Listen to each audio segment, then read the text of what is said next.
Today, I would like to focus my remarks on the merits of central bank digital currencies, or CBDCs, as a mechanism for improving cross-border payments and settlements.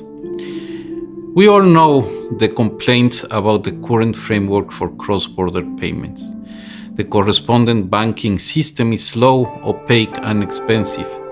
The development of CBDCs hold the promise to address these problems. It is worth remembering that CBDCs are the best way to promote the public interest in the area of digital money. Money is a public good. A country's monetary system must ultimately be based on a currency issued by the central bank for the good of the public. Around the world, central banks are working hard on CBDCs, both wholesale and retail. 3 retail CBDCs have already gone live. Pilots in 25 jurisdictions are underway, and conceptual work is ongoing in many countries. There are many choices to be made in designing a retail CBDC. These are ultimately a matter for the national authorities based on domestic considerations, but they are also international implications. The unique features of central bank money, settlement finality, liquidity, and integrity can be extended beyond borders. CBDCs offer the promise of a cross-border framework for payments and settlements that is stable, efficient, and coherent.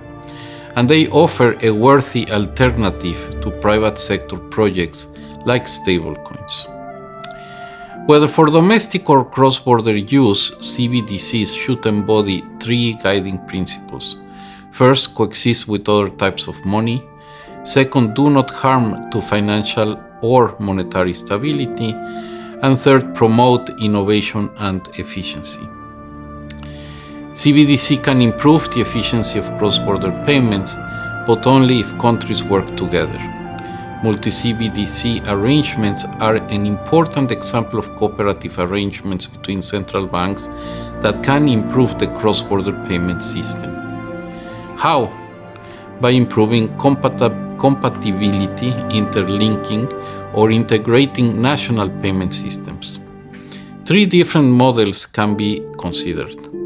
The first model promotes greater compatibility between different national payment systems.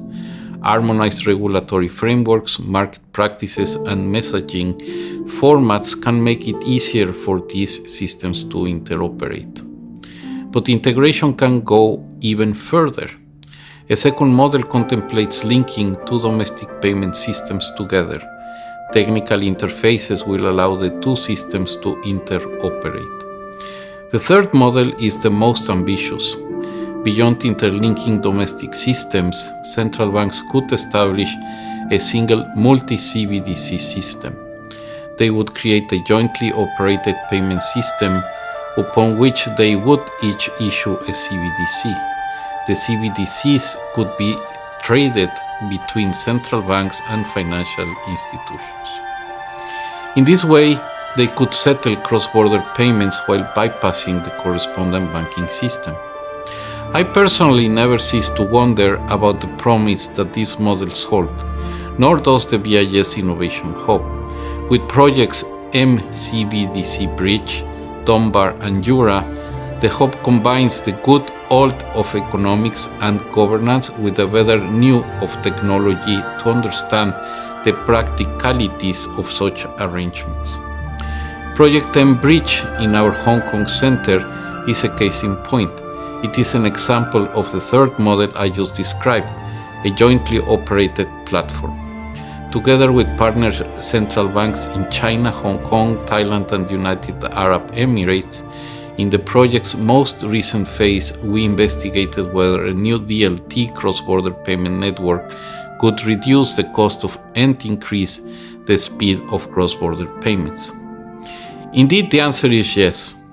The prototype achieved a substantial improvement in cross-border transfer speed from multiple days to seconds.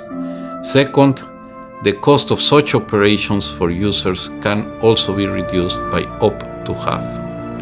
The prototype led participating central banks control the flow of their CBDC and monitor transactions and balances of their issued CBDC with programmable levels of transaction privacy and aspects of automated compliance.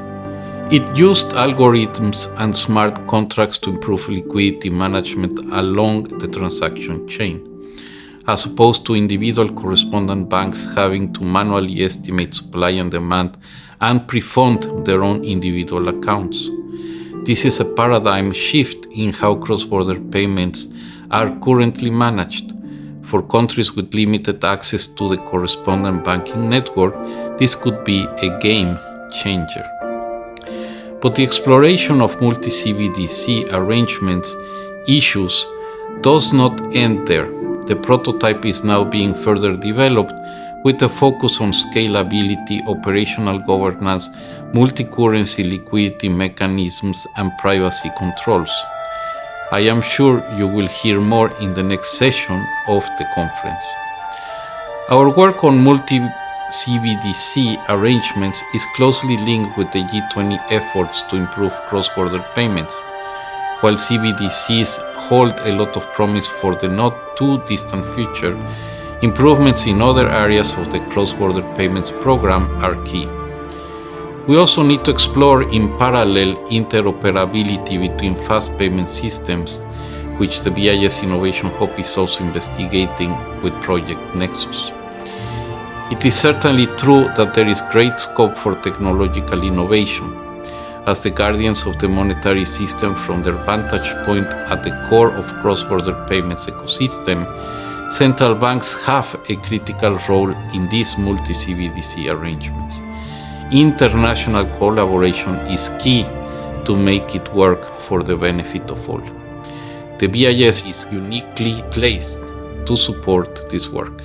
Thank you very much.